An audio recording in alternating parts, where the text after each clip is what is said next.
And in the co-main event here, we got a fight between two OGs, and it's a fun fight, good matchmaking. Both these guys are veterans. They've been in the UFC for a while, and both are still capable of putting on fun fights. Tim means he's more weathered than Max Griffin. He's been in the UFC since 2012. He has 25 UFC fights. He's fought 46 times total. And he's still competitive in the division, though. And his only losses in the last 3 years have come to top 15 fighters. For Tim Means, he beat guys right outside the top 15 too, like Nick Dobby, Mike Perry, and he's kind of that gatekeeper to the top 15. I feel like Kevin Holland, who's new to the division but was formerly ranked at middleweight, was able to dispatch a Means and get ranked after beating him in Means' last fight. He dropped him and choked Means out, and previous to that, Means had won 3 wins in a row. But I would put Max Griffin a little notch ahead of the Dobbys, the Perrys, but not too far off.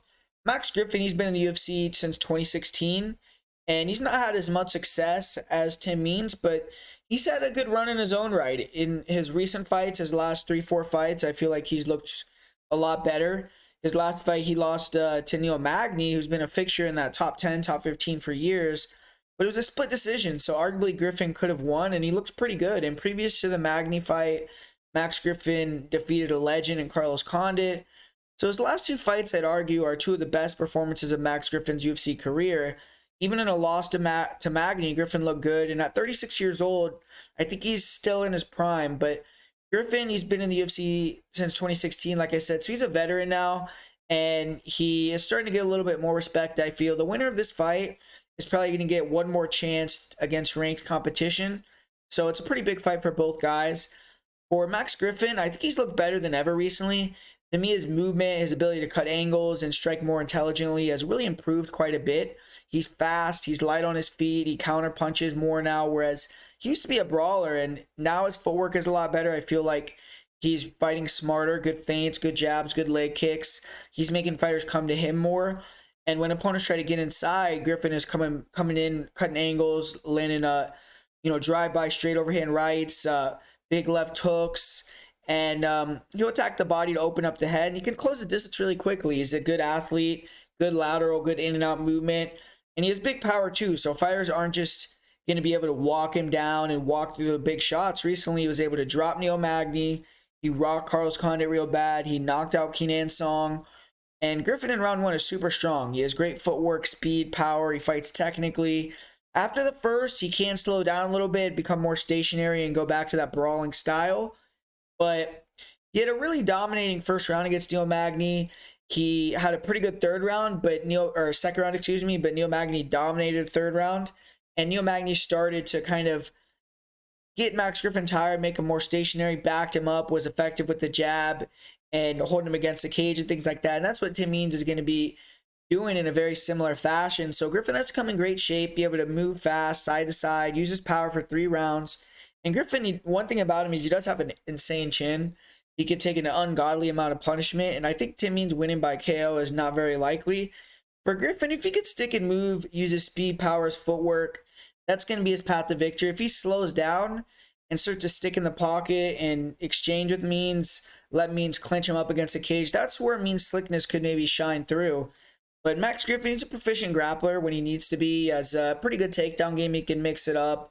On top, he's more of a control fighter, uses the wrestling to catch his breath by just laying on top, but he maybe can mix in some takedowns here or some control time against the cage. I think he's going to have his clinch game on point, but I don't think wrestling or grappling is going to be a big part of the game plan.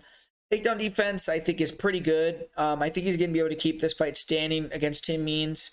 In his losses to Neil Magny, Colby Covington, he did get out-wrestled, but those guys are higher-level wrestlers in the weight class, and Tim Means in recent years has tried to mix it up, and he has been more multidimensional. He's gotten quite a few takedowns. So Griffin has to be ready to at least know that there's going to be a threat there, but I don't think Griffin really is going to struggle to keep it on the feet too much.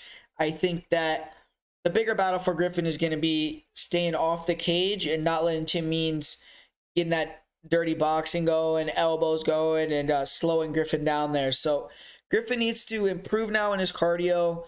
He's definitely up his skill level on the feet, in my opinion, and he's proficient enough in the grappling. I think if he could be fast and sharp for 3 rounds, he could be ranked to me potentially So that's kind of the next step in his progression, I feel like. And for Tim Means, he's been fighting a similar style for years. He's tall, long, lanky, slick boxing, really nasty jab, loose hand combos, real fluid combinations on the inside, pressure guy, and he's real good in the pocket, pull countering. He'll rip the body to open up the head, mix in elbows, good dirty boxing. You'll get in the clinch, uppercuts, short hooks, and he's gonna have to pressure heavy here. Use the jab to back up into the fence, throw combos, get the clinch, try to wear on Griffin, hang on him, get him tired, and at range, Means is gonna be in a little bit of trouble, man. I feel like his defense is not bad. I mean, he controls range fairly well with the push kicks, good head kick, good jab. He'll roll punches, slide just out of the way so he can counter, but he's getting older. He's starting to get clipped more and more often.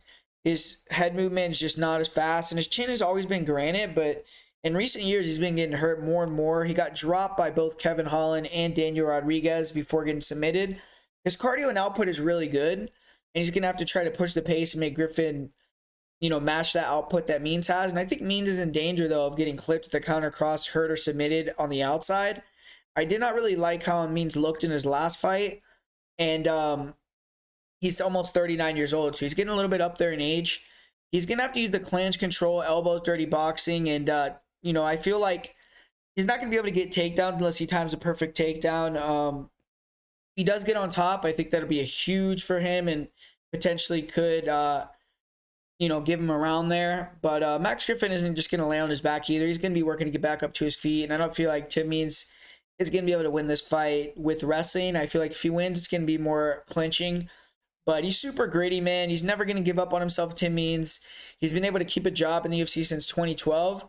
And he's only lost 2 fights in a row, twice in his entire 25 fight UFC career. So usually he tends to bounce back after a loss.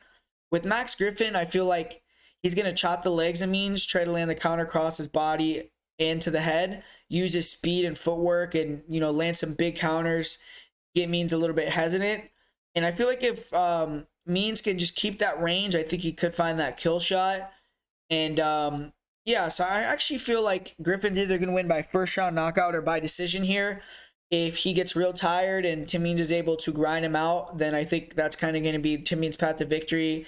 Dirty boxing, clinch grinding. But I'm going to say Griffin gets a first round knockout or, hurts him and snatches a guillotine, because we have seen now 3 times where Means gets hurt and then shoots in and gives up the next. So Griffin hasn't had a submission since 2014. I don't think it's likely here. He only has 2 submission wins out of his 18 wins, but it's something to think about. If you want to take Griffin by KO, maybe just go inside the distance, because that is something that we've seen with Tim Means recently and throughout his whole career historically.